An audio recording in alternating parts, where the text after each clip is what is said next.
standard. Well, it's going to tell me 5 seconds. At any rate, that's the way the settings for that particular function. This is your live photo again. I can leave it on live automatic, or I can turn it on or off. I generally leave it on, but there are occasions when I might really want to turn it off if I'm doing something that really is a speed shot, trying to get just something instantly and I don't want it to have that video effect. I can turn it off right there, as well as turning it off up in this top corner.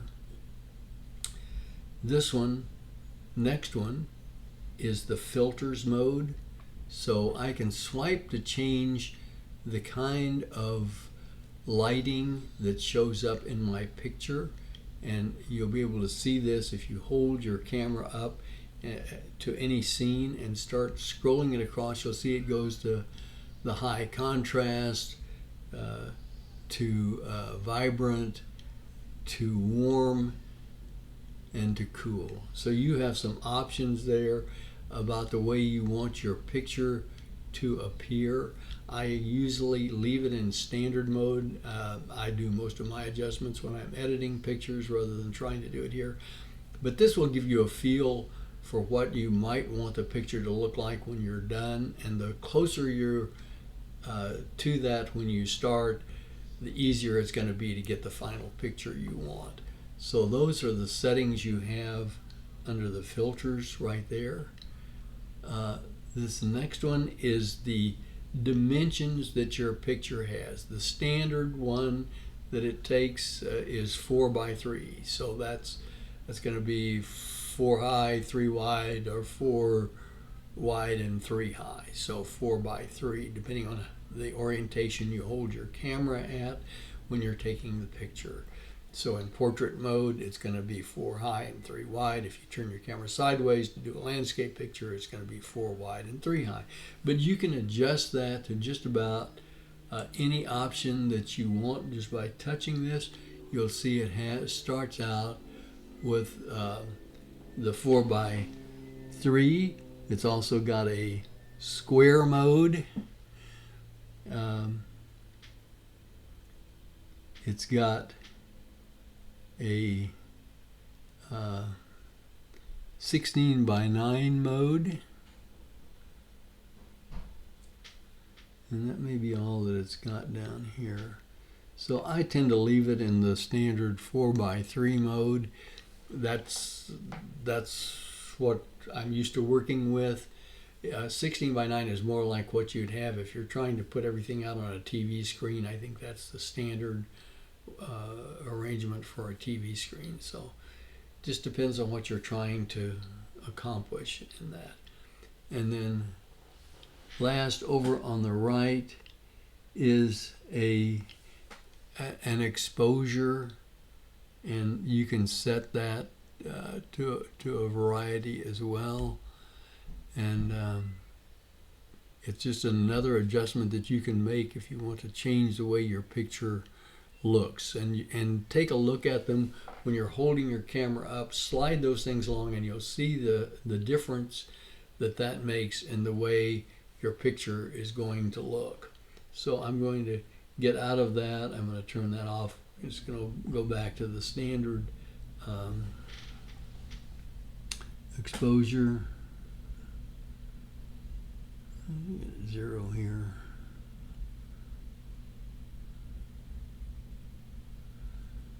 Okay, so I'm done with that. I'm back to my standard 0 effects on that.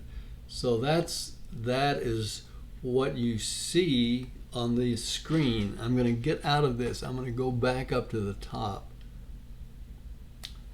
and just go to video, and you'll see you no longer have all of those options when you change to one of the other modes. Those only appear in the photo mode, where you're actually just taking a snapshot kind of picture, and again, they don't appear when you're doing the pano. So just be aware of those things when you're taking your pictures. So that's really the basics of what you can adjust using the camera app.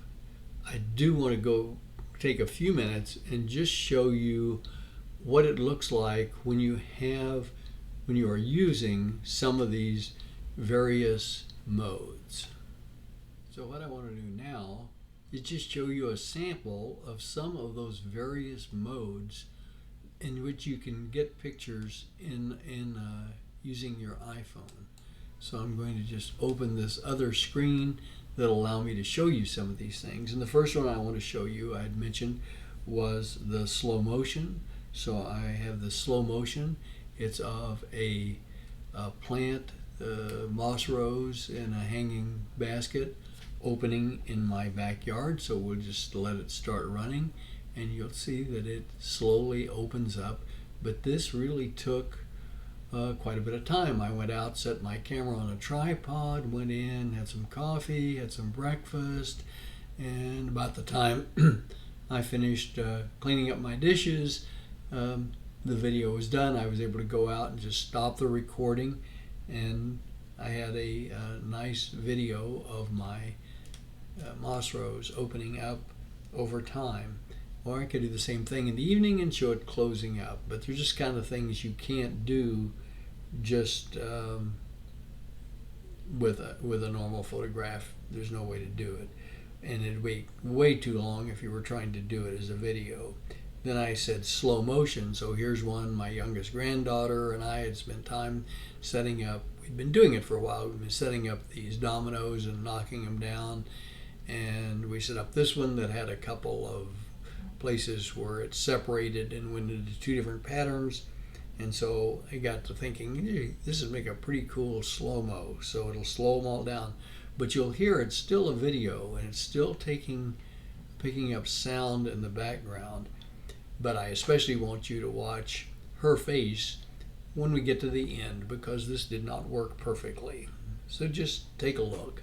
So this is the way slow motion works. And I'm able to do normal motion at the start, but now it's in slow motion. So you can sort of watch them all fall. And that first one worked, and the second one, massive fail. And I wouldn't have picked up her face except I had this in this video. And she realizes we failed. Okay, so that's slow motion for you. And then I also mentioned that we have the panorama. So this shot, although you probably doesn't seem like it here, this is really about a 180 degree shot from my left to my right, and it all comes out in a little wider format because it's taking a wider shot. But this is at Two Medicine Lake up in Glacier Park, and if I had just taken that straight on, you'd probably only get a very small part of this showing up in the picture. But I wanted to get pretty much a sweep of the lake with the mountain in the background and on the right, and the other mountains and stuff on the left. So it's just another way of doing it. Again, I use that a lot for group pictures when I have a family group that spreads out too wide across the page. I do want to go back and just take a couple of seconds to talk to you about a couple of features, the burst and the live photo, and we're going to talk about those just for a minute, and then we'll come back perhaps and get some samples of those as well. So I want to take us back to the camera app in just a minute, but the first thing I want to do is to have you go to the settings app on your phone. When I go to the settings app and I scroll down, I'm going to just scroll down the screen until I come to the camera app, and it's down a little ways after music and all those. It's right there. So I'm just going to open that camera app in settings. And what I want you to do, if you would, I find this much easier. You may not want to do it, but I use the up volume for burst. So it is a setting that's useful to have. If you don't have it set, if it's not on, you might also want to put scan QR codes on here. So I'm going to go ahead now and get out of my settings now that I have that turned on. And the reason I did that was because we're going to now go back to the camera app, and to take a burst photo, to take a normal photo, you just push this button, you just put it wherever you want it, click it. I'll just take a picture a little bit of my room here, just take a photo like that, and I have a picture then that goes to my photo album. If I want to do a burst photo, now what a burst does is take a whole series of photos. It'll take a whole bunch of them, and it used to be when they first came out till recently, you just held down the button here and it would go and take a whole bunch of pictures. Then they changed that in the operating system a little while back, so that you had to slide it, and it's for certain cameras, for certain phones, you had to slide this to the left to take a burst photo. And I always found that very tricky, very difficult to do, and that's why I told you to go ahead and use the up arrow button. So when I take the up arrow button now, I'm going to go back to my little picture over here, and I'm going to push the up arrow button, and you're going to see that it'll start counting how many pictures I've taken. Whole bunch. It told me I took 17 pictures during that time. So I took a whole bunch of pictures in a burst in that section. So if I go to my photos now and I go to recents,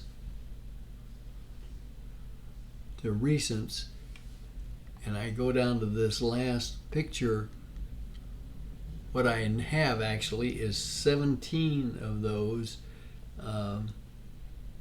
that I can choose from. I have all of these, and if I was taking a picture of a moving event like a kid diving off a diving board, I would have a whole series of pictures of that event, and I might be able to find one that I could do a freeze frame of and show me exactly what I was looking for in that picture. So that's the way you take a burst photo. So I'm just going to say done on that and get back out of my photo album there, and back to my regular camera app. And so that's what you do. You just use the up arrow button to take those. And of course, if you are in a live photo mode, you're just taking it that. There is a couple of other things I think I ought to mention while I've got you back here. One of them is the focus. You'll see I keep getting the little line there, little square, and what that is that's the focus area that the camera is looking for. If you have a regular photo and you have somebody in the photo, it will try to find that face. It will look for faces in the photo, and it's going to try to set that as the proper focal length where you will have the sharpest focus. But you can actually set that somewhere else in the picture. When I take this off and go back to my room over here, if I wanted to focus on the picture above my TV instead of on the picture, I could just put my finger on that, and you'll see that box appears out there, and that tells me that is what it's going to use as the focus for that. While I've got that on the screen, I can slide my finger up and down, and you can see it changes the way that picture looks. So I can adjust the balance of light in the picture just by sliding my finger up and down on the screen, as you can see. So again, it's something you need to play with and make sure you're getting the picture that you really want by doing those two things. Use this to set the focus, and then slide your finger up and down to get the light right. If you If you just do it for a second longer, it will actually sort of hold that and let you do it from picture to picture instead of just for the one photo. So there are a lot of other adjustments you can play with on this. I just wanted to give you some basics on the phone's camera for right now. I hope this has been helpful to you and will at least get you started on the road to taking better pictures with your iPhone. So thank you very much for joining me.